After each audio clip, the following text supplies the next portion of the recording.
Magandang umaga po sa inyo lahat. Andito na naman po ako ulit. Welcome sa aking kusina. Kusina ni Enday Endayin. Ngayon ang ipapakita ko po sa inyo ay pagluluto ng fresh ramen noodles. Gagawa po tayo ng fresh noodles. Please, huwag niyo pong kalimutan mag-like, share, at subscribe po sa aking YouTube channel. And free po kayong mag-comment or mag-request ng mga gusto ng dish. Mag-uumpisa tayo sa paggawa ng noodles. Bicarbonate of soda, half tablespoon, and warm water. Just quarter glass. Mix it very well. Some salt.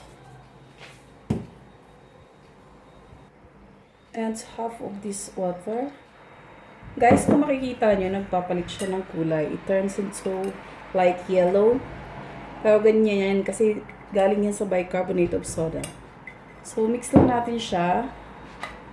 And then, just add every bits of water every now and then.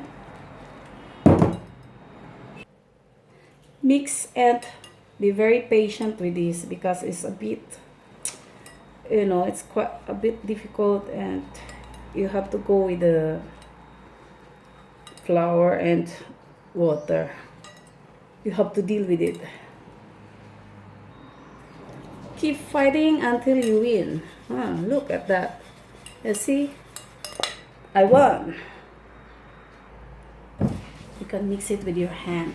Don't be afraid to follow the flour around you. Mix, mix, mix. You can dance also.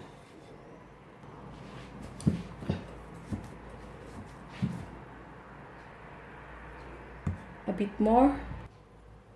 Keep kneading. Kneading. Pwede po kayong huminga. Okay? And now, pwede natin siyang i-cling wrap ng 1 oras. You have to leave it 1 hour to rest. Wrap it. Okay. So guys, meron na po akong ginawa kanina. Yun ay to show lang sa inyo kung paano gumawa. But ito ay after 1 hour, ito yung result niya. See? Ayan siya. So, ini-knead natin siya. Keep kneading.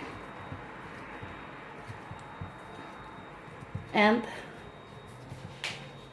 perfect. Shout out dito kay Colette Co Verde na gumawa ng aking pasta or noodle stand. Thank you very much. You've done so well. Thank you, thank you, thank you.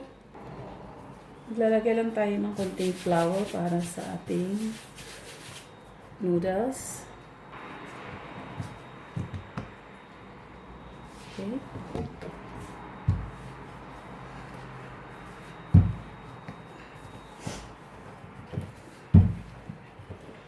Ibigay nyo lahat ng pwersa nyo. Exercise to eh. Pabawasan naman kayo ng konti.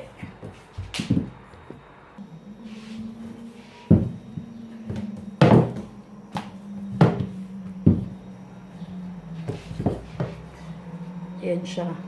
See, pag nakikita nyo na yung palad nyo, it means very good ang pastry.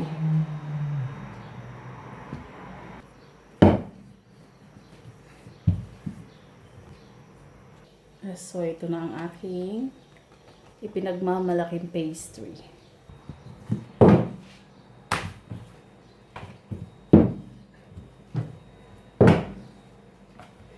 Try nyo rin magpantay lahat.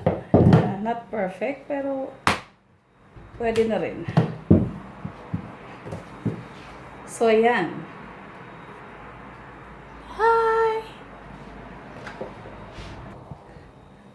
Kung paano mag-cut nito, it is another story. So, lalagyan natin siya ng konting flour para hindi siya dumikit. I-roll natin. Keep on rolling. Yan. Roll, roll, roll, roll. Yan siya.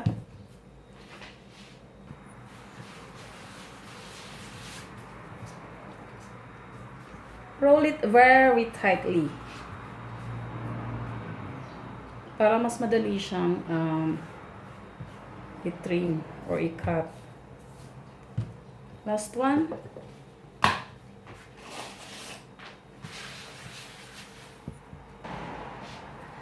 Hindi naman ganun kahirap. Tiyaga lang ang kailangan nito. Sipag at tiyaga. Kasi kapag may tiyaga, may nilaga. Pag super long siya, cut natin. Para mas madali sa inyong mag-cut. And